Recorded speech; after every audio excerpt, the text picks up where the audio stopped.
I'll say good day to you this day of your time. How are you all? Thank you.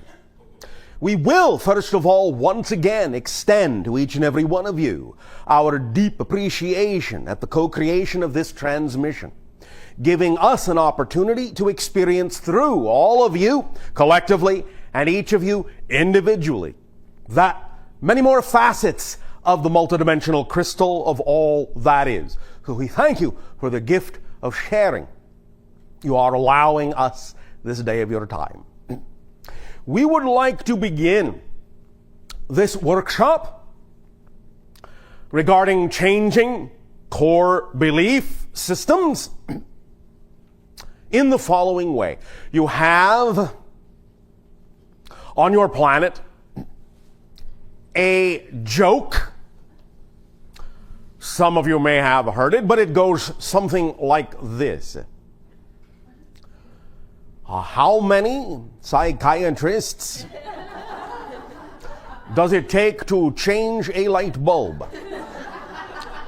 And as some of you know, the answer is 1, but the light bulb has to want to change. This is very important for today's information. When dealing with core belief, the first step is you have to want to change. All the techniques, all the tools that we may share with you or have shared with you about changing beliefs will basically be lying idle on your shelf without the first and most important ingredient, the desire to change the core belief. Many of you have talked, and we have talked about the idea that you are going, euphemistically speaking, symbolically speaking in a way, from 3D to 4D, third density to fourth density. So let's take advantage of the nomenclature of 4D and present to you the basic curriculum we will be covering today, which involves 4 Ds. Desire, definition, dedication, and detachment. These are the 4 overall general elements necessary for changing core belief. Desire, definition, dedication, detachment. And we will explain each of these in depth as we go. First and foremost, understand that there is a difference between the vibrational energy of what is typically called desire and the word you often use, want. Not quite the same thing. It can be used in the same way, but we wish to make sure it is clear that in this context, when we are talking about desire, it is something far more akin to passion and a true deep soul desire than simply the idea that you as a person may want something. The desire, the level of desire we are talking about comes from the inner soul, the inner being. That which you are so passionate about bringing into your life as a state of being, knowing yourself deeply, who you are as a consciousness, the state itself that you wish to experience your life within, the desire to be nothing else but yourself in the purest way you can be, and reaching for that in all ways that you can, in thought, in word, in deed. desire, will be, in this case, the true driving force that will allow you the energy and the power to delve deep into your belief systems, find the core beliefs, allow yourself then to, in examining them and identifying them, change them. The desire, first and foremost, must be paramount in the utilization of these techniques, paramount in your focus for examining core beliefs. The desire to change. The desire to change. Overwhelmingly, overpoweringly, passionately. The desire to change. To be who you really are. To discover that. And be who you really are. Without applying the first 4 D's of desire and definition and dedication and detachment, without those, without all 4 of them, you may give rise to a 5th D, difficulty, in changing your core beliefs. The first 4 D's are so important in working together as a holistic system.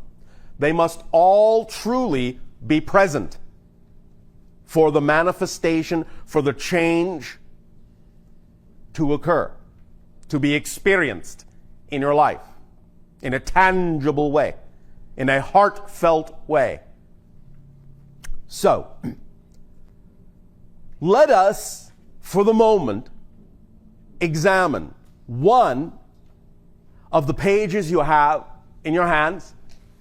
Not the first necessarily, not the second. But look at the lists of words, the 2 lists of words. Now, the first group of words are conditions that are required for you to survive in physical reality as a physical being. If you stop simply and take a look and think about it, you will realize how important those are. Obviously, in order to continue your existence in the physical experience, you must be born into it. You do need to continue breathing. I believe you all understand that. You all really, generally need to drink. You all generally need to eat, and all the other things, just to maintain your existence in physical reality. The second level, the second group of words, are words that are representative of, in a sense, functioning, so to speak, getting along in physical reality. Now, not all of them are absolutely necessary, for certainly you can get along in physical reality without your eyes, or without hearing, or a few other things, although some of them are essential in order to truly function in physical reality. If you will observe, there is actually only one word that is common to both lists, and that word is dream. You absolutely must dream due to the nature of how you have created your physical reality, and in creating the sense and experience of detachment, so to speak, or disconnection, so to speak, or limitation, so to speak, from the spirit world. In creating that experience of detachment from the spirit world, you must from time to time reconnect to it. And generally speaking, although of course we understand there are many different kinds of dreams, and many different reasons for dreaming, and many different meanings that you can give to dreams, many different representations that come from dreams. We are actually talking about the physical mechanism of dreaming that allows you as a being to expand and go into the connection of being a little bit more yourself in the spiritual level while you are still physical. This reconnection on a regular basis is critical for your actual physical survival and for your ability to function in physical reality. Many individuals on your planet, as some of you may know, have done what you call studies about dreaming and sleeping. And they have found quite correctly and realized quite correctly that you might be allowed to dream but not sleep so much. And if you don't sleep so much, you will be perhaps tired.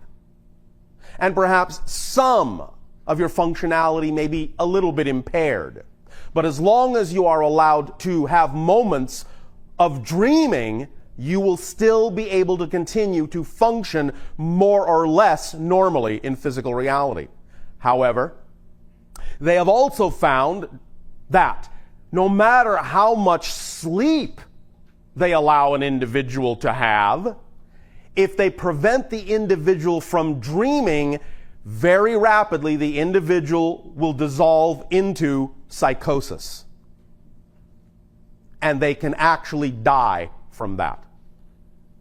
Understand the dreaming is far more critical than the sleeping itself. So, in order to actually maintain your physical existence, you must dream. In order to function in physical reality, you must dream.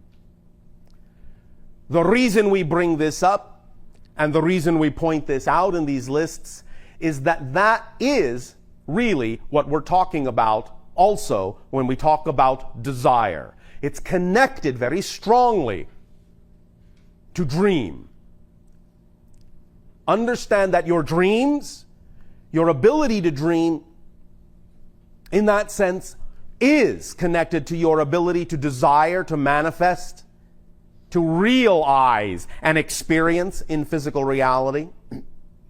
And dreaming and desiring from the soul level, in many ways, are essentially the same thing. Because when you dream, you are creating, as we said, a reconnection, a manifestation of an experience of more of yourself, which is really what desire is all about, fundamentally.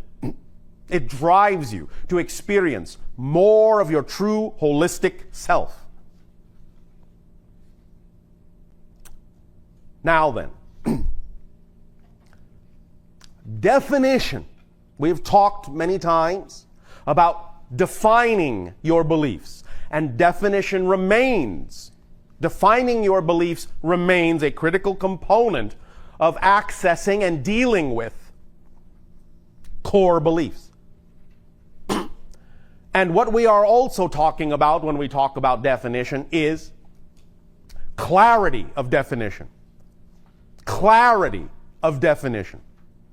Really getting down deep into exactly how your beliefs are constructed, how your definitions are put together, what components make them up, what ideas and thoughts go into it or result from it. All the factors that stem from and help to reinforce the definitions you have bought into, that you have been brought up with, that you have been spoon-fed since birth. Remember that in accepting and in choosing the idea of the physical reality experience, generally speaking, although some things are somewhat malleable, you have agreed to accept and adopt a series of ideas and concepts that, in a sense, govern physical reality, such things as gravity on your planet, electromagnetic fields, neurological impulses, so on and so forth. I am not saying these things cannot be changed by your vibration, but generally most of you agree to play along and let those things run automatically so that you can focus on other issues, instead of having to constantly, consciously think about keeping your feet on the ground. You allow yourself to simply have an automatic portion of your beingness that says, I agree that as long as I'm on physical reality, Earth, gravity exists, and I won't simply go floating off into space. Although that can happen sometimes for various reasons. And we may get into that later.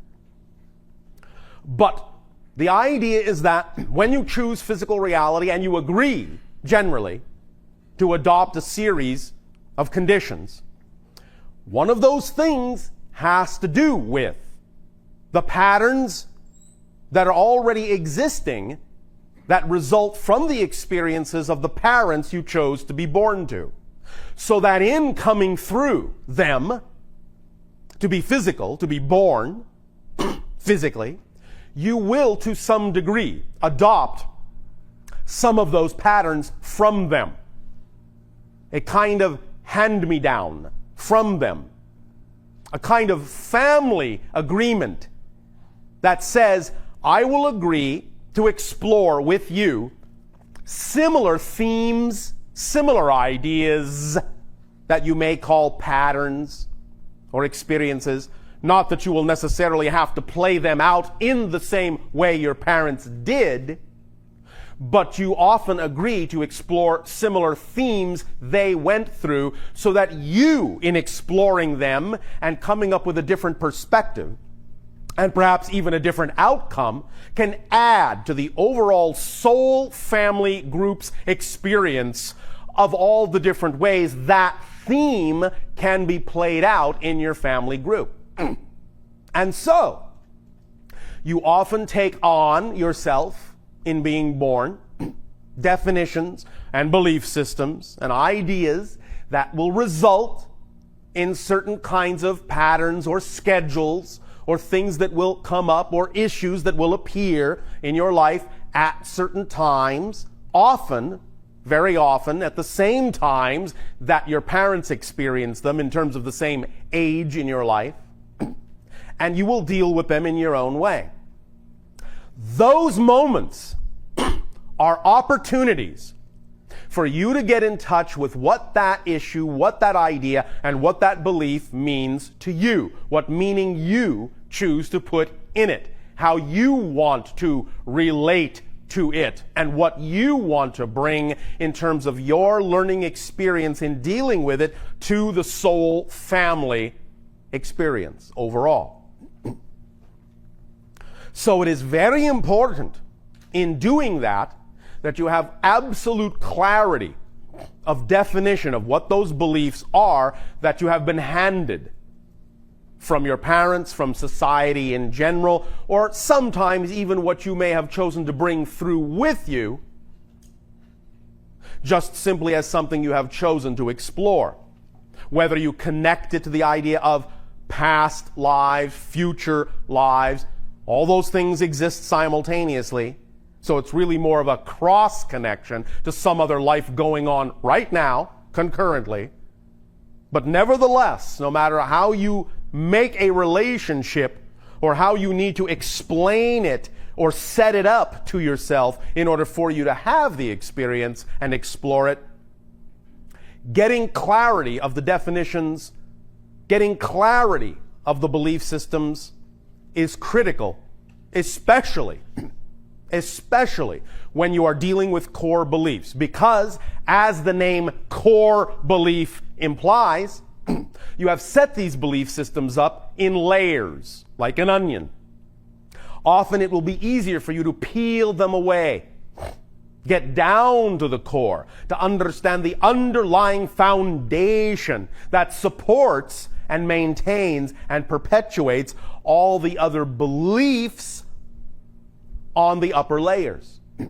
But in giving yourself layers, And in dealing with the outer layers or the top layers, however you wish to look at it, doesn't matter, first, dealing with them first and peeling your way through them, it gives you practice. It gives you experience in dealing with beliefs. And getting down to the core ones will allow you the greatest changes in your life and will give you the techniques, the tools, the capacity to deal with any other beliefs that may come up from other timings that may occur in your life from that point forward. So dealing with the core issues, the core belief that supports all the other ones, even though you may have peeled your way down to the core and gotten to the core and made changes on a core level, this does not mean you have not set yourself up to explore other things, that you may not bring other belief patterns in at another time.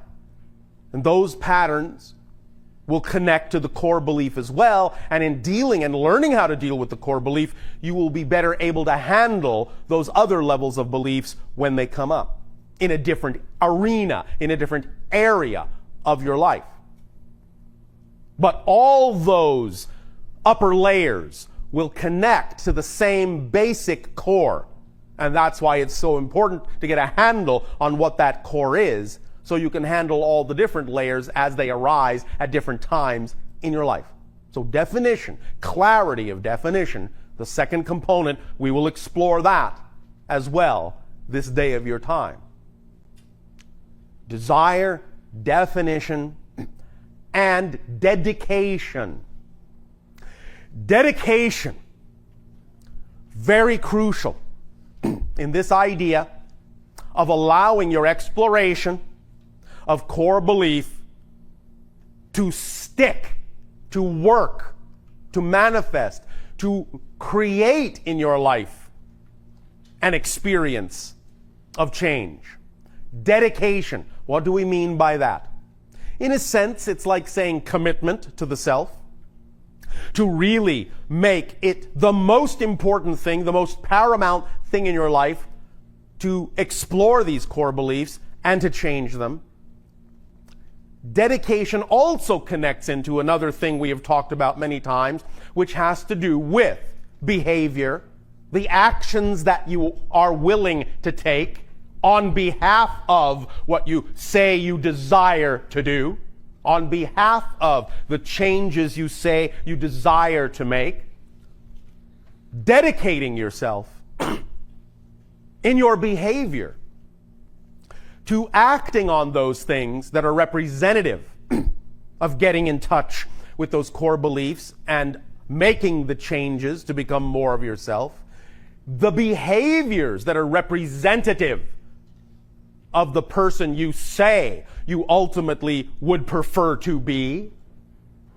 Dedicating yourself to choosing through your actions only those things vibrationally representative, only those things behaviorally representative of the person you say you wish to be, of the person and the life you say you prefer that person to have, so that in thought, word, and deed, you constantly reinforce with your dedication to choosing only those things that you really do have the desire, most important of all, to be that person you say you prefer to be.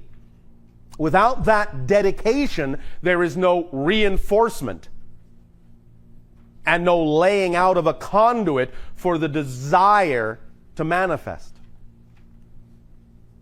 Dedication, very important component, choosing only those things that are truly representative of the person you believe you are becoming or wish to become. The fourth D, detachment. This may sound completely and paradoxically contrary to the idea of desire, and in some senses it is, but it is not. Not at all. It is quite complementary. By detachment, again, we simply mean the neutrality that is so important that diffuses the idea of built-in meaning, the recognition and awareness that there is no built-in meaning, and the willingness to put the meaning you prefer into every situation that comes along, every situation that happens. But even more so than that, the detachment, not in a judgmental way, not in a negative way, but the detachment from all things that are not representative of your desire and your dedication and your ability to clearly define what you are and what you are not. Detachment also from the idea of beliefs that do not serve you. For when you have the strong desire, and when you have the clear definition, and when you have the powerful dedication, you will detach from the things that don't serve you. You will recognize what they are more clearly. You will discern what they are more clearly. And you will simply realize they are not you. That certain things are not vibrationally you. And you will detach from them. Again, not in a judgmental way, but in a compassionate way, through the simple observation and awareness that a thing simply isn't you. It's not your truth. It's not who you prefer to be. It's not representative of the behavior or the actions or the circumstance of the person you say you desire to be, of the being you know you are.